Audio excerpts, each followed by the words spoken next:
ሰላም ጤና ይስጥልን የጣና ቲቪ ተከታታይ ቤተሰቦቻችን እነሆ የሰዓቱን የጣቢያችን ዜና መረጃና ዜና ትንታኔዎችን ይዘንላችሁ ቀርበናል። አክብሮታዊ ግብዣችንን እያስቀደምን በቅድሚያም አበይቶችን እናቀርብላችኋለን። የፋኖ ኃይሎች በዋና ዋና ከተሞች ዙሪያ በሚያካሂዱት ውጊያ ድል እየቀናቸው እንደሆነ ሲያስታውቁ፣ በወለጋ ደግሞ የንጹሐን ጭፍጨፋ አሳሳቢ ደረጃ መድረሱን የሚያመላክት መግለጫ ወጥተዋል። ዝርዝር የግንባር መረጃዎችንና የወለጋን አሁናዊ ሁኔታ በተመለከተ የወጣውን አሳሳቢ መልእክት በዜናችን ይዘነዋል።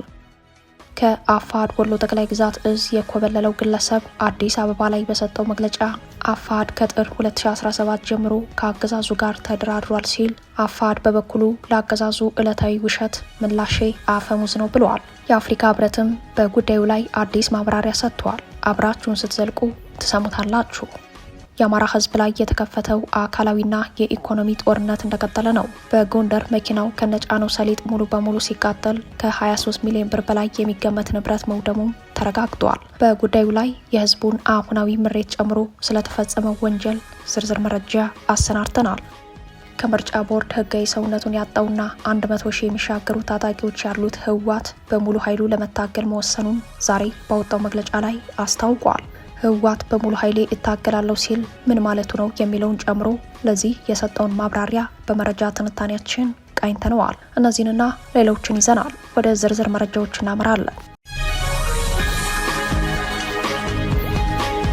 የፋኖ ኃይሎች በዋና ዋና ከተሞች ዙሪያ በሚያካሂዱት ውጊያ ድል እየቀናቸው እንደሆነ ሲያስታውቁ፣ በወለጋ ደግሞ የንጹሐን ጭፍጨፋ አሳሳቢ ደረጃ መድረሱን የሚያመላክት መግለጫ ወጥቷል። አፋብሃ ምኒልክ ዕዝ በላጎ ተወርዋሪ ሻለቃ ደሴ ዙሪያ ቀናቶችን ባስቆጠረ ተጋድሎ ታላቅ ድል ተጎናጽፏል ሲል የእዙ ህዝብ ግንኙነት መምሪያ አስታውቋል። ምኒልክ ዕዝ በላጎ ተወርዋሪ ሻለቃ በደሴ ዙሪያ ወረዳ እያደረጉት ያለው ከባድ ተጋድሎ ዛሬ ታህሳስ 2 ቀን 4ኛ ቀኑን አስቆጥሯል ያለው እዙ የአገዛዙ ጦር ከፍተኛ የሚባል ሰብአዊ ኪሳራ እያስተናገደ ነው ሲል የአውደ ውጊያ መሰንበቻውን ይፋ አድርጓል። ተጋድሎ በድል ታጅቦ አሁንም እንደቀጠለ ነው የሚለው የአፋብሃ የግንባር መረጃ ህዳር 29 በደሴ ዙሪያ ወረዳ ሞቴ ከተማና አስግዶ ላይ ከባድ ጉዳትና ኪሳራ የደረሰበት አድማ ብተና ሚሊሻና የደሴ ከተማ ፖሊስ በድጋሚ ህዳር 30 የመከላከያ ሰራዊት ሚሊሻና አድማ ብተናን ጨምሮ በአራት አቅጣጫ ቢገባም በፋኖ ኃይሎች መልሰው ማጥቃት እየተመታ ነው ሲል አፋብሃ በግንባር መረጃው አረጋግጧል። ከደሴ ከተማ በአስገዶና ሞቴ፣ በጉጉፍቱ አጥንት መስበሪያ፣ በቆላ ገራዶ፣ በጓሳ ሜዳ እንዲሁም ከኩታበር በተንታጅ ባር በአራቱም አቅጣጫ ፋኖን ይዞታውንና ቀጠናውን አስለቅቃለሁ ብሎ የገባው የአገዛዙ ጦር ባሰበው ልክ ሳይሆን በተቃራኒው በየጫካው ሞትና ቁስለኛ ሆኗል ሲል አውደ ውጊያውን አስረድተዋል። በዚህም የአገዛዙ ጦር ላይ ከባድ ሰብአዊ ኪሳራ ደርሶበታል ያለው አፋብሃ በየቦታው ወድቆ የቀረበትን አስከሬን ለማንሳት ሌላ ተጨማሪ ኃይል ቢያስገባም ዛሬ ከሰዓት በኋላ በቀጠለው ውጊያ የከፋ ጉዳት ማስተናገሩን ገልጿል። በሌላ መረጃ በወለጋ በአማራ ተወላጆች ላይ የሚፈጸመው እልቂት አሳሳቢ ደረጃ መድረሱ ተሰምቷል። ይህንን ተከትሎ በምስራቅ ወለጋ ዞን ጊዳያና ወረዳ አንድ ወዴ ዲቾ ቀበሌ ልዩ ቦታው አሊ ተብሎ በሚጠራው አካባቢ እጅግ ሰቅጣጭ ግድያ በመንግስታዊ መዋቅር እየተፈጸመ መሆኑን ያስታወቀው እናት ፓርቲ ነው። ከ20 በላይ ተሽከርካሪ የኦሮሚያ ልዩ ኃይል ተራክፏል ያለው እናት ፓርቲ ንጹሐንን ኢላማ ያደረገ ዘግናኝ ጭፍጨፋ እየተካሄደ ነው ብለዋል። በቅድሚያ መከላከያው ህዝብ ጋር በመመካከር እንጠብቃቸዋለን በማለት ህዝቡ አምኖ መሳሪያውን እንዲያስረክብ ተደርጓል ሲልም ሁኔታውን አስረድተዋል። ይህ ድርጊት ከተፈጸመ በኋላ በቅንጅት ከማክሰኞ ህዳር 30 ቀን ጀምሮ በስለት ጭምር ንጹሐን በአሰቃቂ ሁኔታ ያለ ከልካይ እየተጨፈጨፉ ነው ሲል የገለጸው እናት ፓርቲ የሟቾች አስከሬን አለመነሳቱን ከአካባቢው ነዋሪዎች ማረጋገጡን ገልጸዋል። ነዋሪዎች በስጋት በየጫካው በመሰደዳቸው የሟቾቹን ቁጥር በውል ማወቅ ያስቸግራል ያለው እናት ፓርቲ በአካባቢው የኦሮሞ ታጣቂዎችም ሆነ ፋኖ እንደማይንቀሳቀሱ፣ ዋናው ኢላማ ንጹሐን እንደሆኑ እናት ፓርቲ ከምስራቅ ወለጋ ባሰባሰብኳቸው መረጃዎች አረጋግጫለሁ ብለዋል። ፓርቲያችን ይህንን አይነቱን አካሄድ ለከፍተኛ ዘር ፍጅት ዝግጅትና ምልክት አድርጎ ይገነዘበዋል ያለው እናት ፓርቲ ድርጊቱን በጽኑ ያወግዛል ብለዋል። አካባቢው ከዚህ ቀደምም ተደጋጋሚ የዘር ፍጅት ይካሄድበት የነበረ መሆኑ ይታወቃል ያለው ፓርቲው እየተፈጸመ ላለው ፍጅት አገዛዙ ሙሉ ኃላፊነቱን እንደሚወስድ እናሳስባለን ሲልም የአቋም መግለጫውን በይፋ አስታውቋል። መኪናው ከነጫነው ሰሊጥ ሙሉ በሙሉ ተቃጠለ። ከ23 ሚሊዮን ብር በላይ የሚገመት ንብረት መውደሙም ተረጋግጧል። ከጎንደር አዲስ ዘመን ባለው ዋና አውራ ጎዳና የመንገድ ክፍል ሰብሃና አርኖ ጋርኖ በተባሉ አካባቢዎች መካከል ወደ አዲስ አበባ በጉዞ ላይ የነበረ ሰሊጥ የጫነ ተሽከርካሪ ከነሙሉ ንብረቱ መቃጠሉ ተሰምቷል። መረጃውን ያረጋገጠው የሹፌሮች አንደበት የተሰኘው የአሽከርካሪዎች መብት ተሟጋች በበኩሉ ከአዲስ ዘመን ጎንደር ያለው የመንገድ ክፍል ዘራፍ የሞላበት፣ እገታ ክፍት የስራ መስክ የሆነበት፣ ሹፌር የሚታፈን የሚገደልበት፣ ንብረት ጭነቱ ተራክፎ የሚዘረፍበት፣ መኪና ከነጭነቱ የሚቃጠልበት ከሆነ ቆይቷል ሲል የአሽከርካሪዎችንና የባለ ንብረቶችን በደል ገልጿል።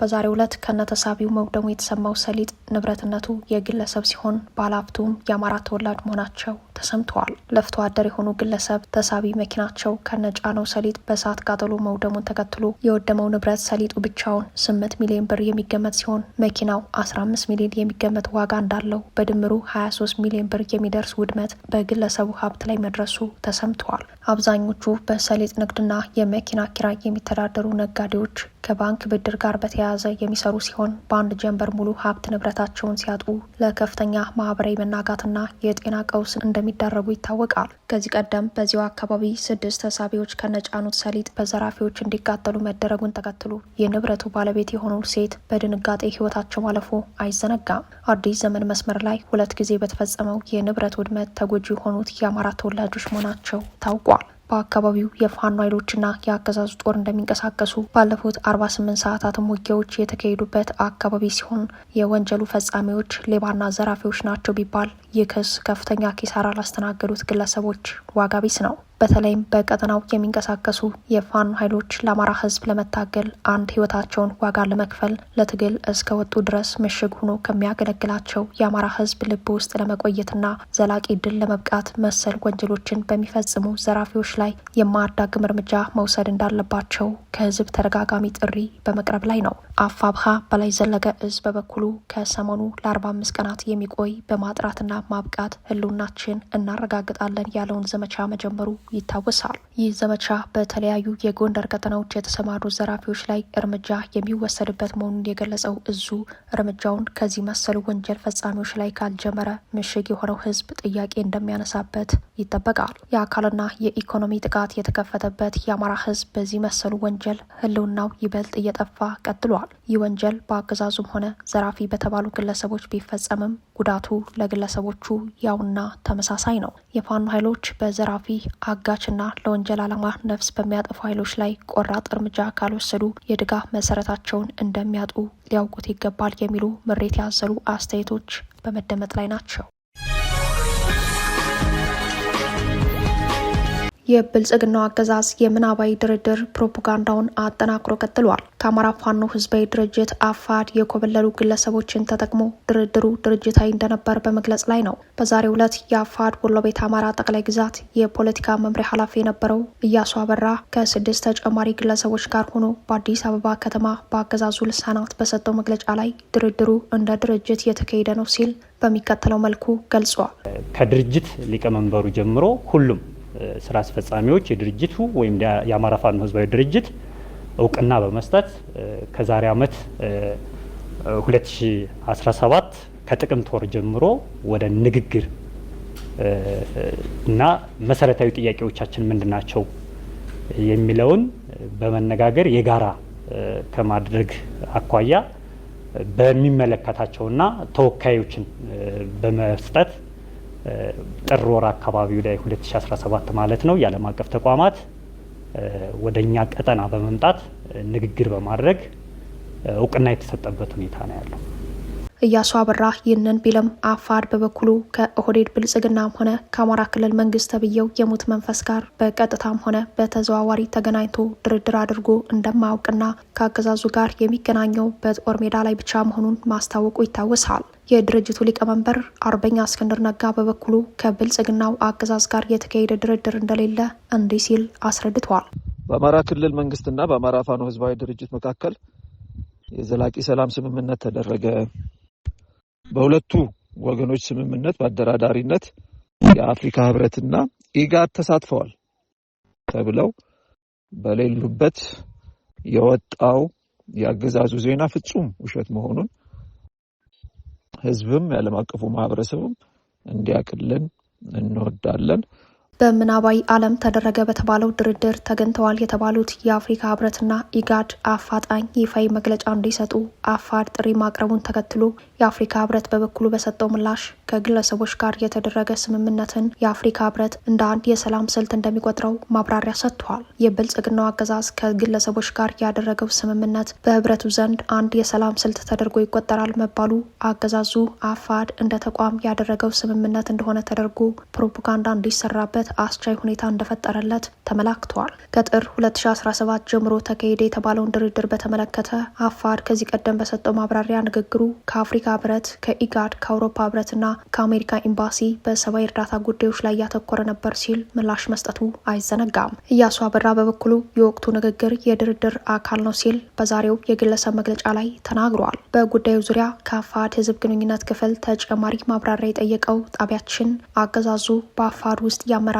ቦታ የሌላቸው ግለሰቦች እንዳላቸው አስመስሎ ለተረት ተረቱ ፍጆታ ተጠቅሞባቸዋል። እኛ የጦር ሜዳው ውጊያ ላይ ነን። ለእያንዳንዱ የአገዛዙ ውሸት ምላሽ መስጠት ይከብዳል ያለ ሲሆን አጠቃላይ የውሸት ልምምዱ ከታወቀ በቂ ነው ሲል መምሪያው ምላሹን ሰጥተዋል። በሚቀጥሉት ጊዜያትም በዚሁ የአገዛዙ የፕሮፓጋንዳ መንገድ የሰላም መንገዱን የተቀበሉ የአፋር ሰራዊት በሰላም መግባታቸውን ቀጥለዋል የሚሉ ተከታታይ ዘገባዎች እንደሚሰሩ ይጠበቃል። በዛሬው ዕለት አዲስ አበባ ተገኝተው መግለጫ የሰጡ ግለሰቦች የአፋር ወሎ ቤት አማራ ጠቅላይ ግዛት እዝ አመራሮች የነበሩ አንደኛ እያሱ አበራ የቀድሞ ፖለቲካ ዘርፍ ኃላፊ፣ ሁለተኛ ኢንጂነር ፈንታው የጽህፈት ቤቱ ኃላፊ፣ ሶስተኛ ግርማ እጅጋየው የማህበራዊ ዘርፍ ኃላፊ፣ አራተኛ ተሳካ የዙ ሀብት አፈላላጊ የነበረ፣ አምስተኛ ፍሬዘር እሸቱ የመረጃና ደህንነት ክፍል የነበረ ግለሰብ ዋነኞቹ ሲሆኑ እነኚህ ግለሰቦች ለአገዛዙ እጃቸውን መስጠታቸውን ጣቢያችን ሰኞ ዕለት ህዳር 29 ቀን በእኩለ ቀን ዜና ወጃ መዘገቧ ይታወሳል። አገዛዙ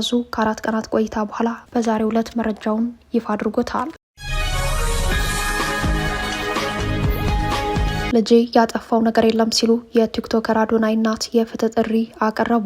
የብልጽግናው አገዛዝ ከኢትዮጵያ ህዝብ ባህልና ስነ ምግባር ያፈነገጠ ሰውነትን የሚያጋልጥ ልብስ በአደባባይ ለብሰው የታዩ ያላቸውን ተጠርጣሪዎችና ግብረ አበሮቻቸውን ማሰሩን ባሳወቀ በሰዓታት ልዩነት ቲክቶከር አዶናይን ማሰሩ የእስር ዘመቻው አነጋጋሪ ሆኗል። ትናንት ታህሳስ 1 አመሻሽ ላይ በአዲሱ ትውልድ መነጋገር የሆነው ቲክቶከር አዶናይ በፖሊስ ቁጥጥር ስር መዋሉን ተከትሎ አነጋጋሪ ጉዳዮች በማህበራዊ ሚዲያ እየተሰሙ ነው።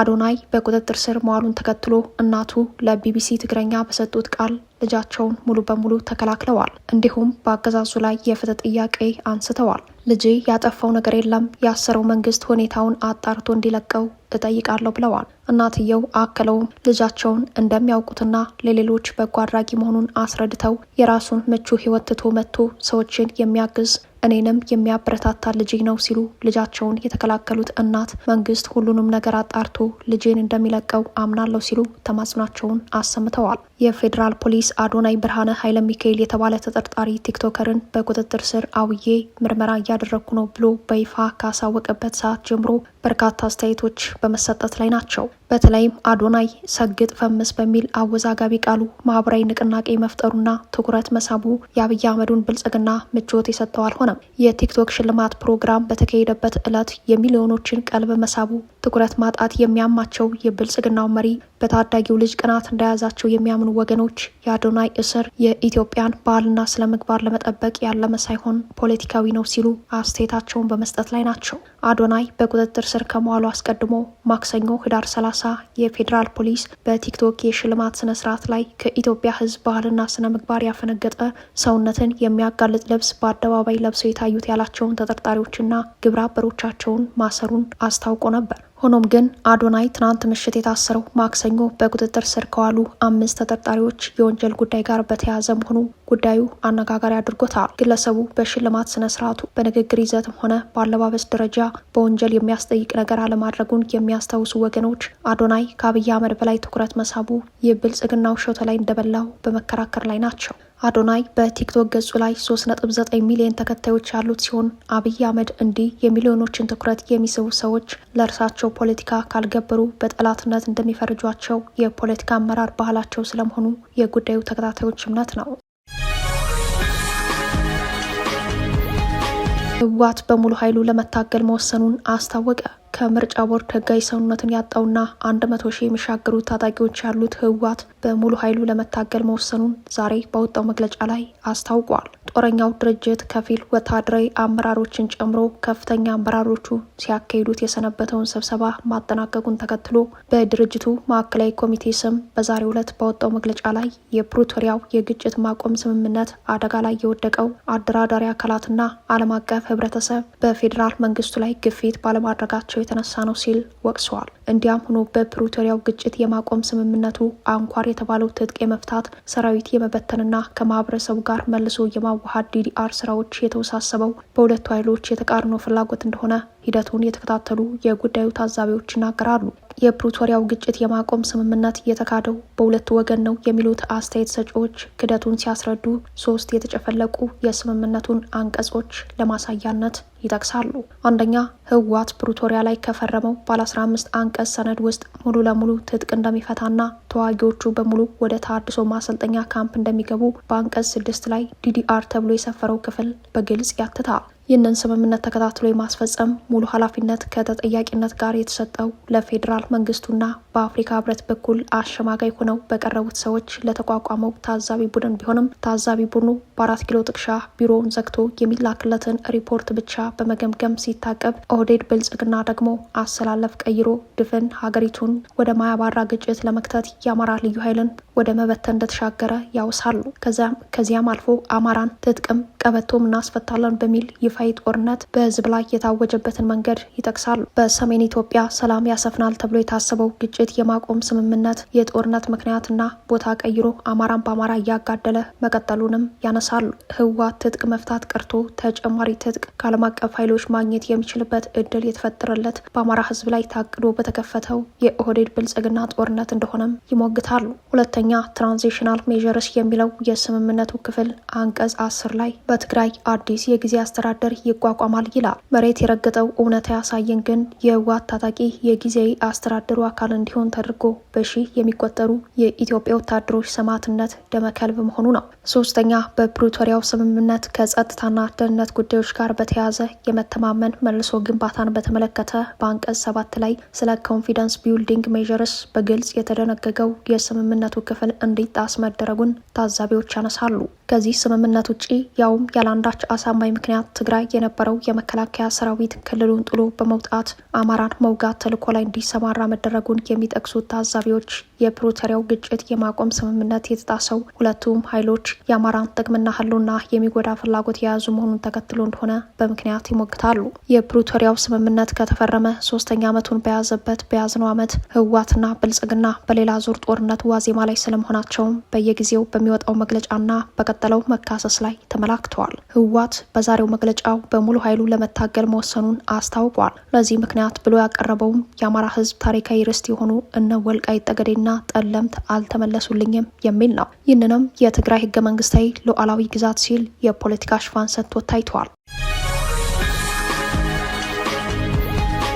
ክቡራትና ክቡራን ቤተሰቦቻችን ለሰዓቱ የተሰናዱት መረጃዎቻችን የተከታተሏቸውን ይመስሉ ነበር። አብራችሁን ስለቆያችሁ ልባዊ ምስጋናችን ድረሳችሁ እያለን የጣና ቲቪ ወቅታዊ ዜናዎች፣ ትንታኔዎችና ልዩ ልዩ ፕሮግራሞች እንዲደርሷችሁ ቻናሉን ሰብስክራይብ በማድረግ ቤተሰብ ይሁኑ። በተሳትፎ የትግል ሚዲያው እንዲያጠናክሩ ጥሪያችን እናቀርባለን። ጣና ቲቪ ከሀቅ ጋር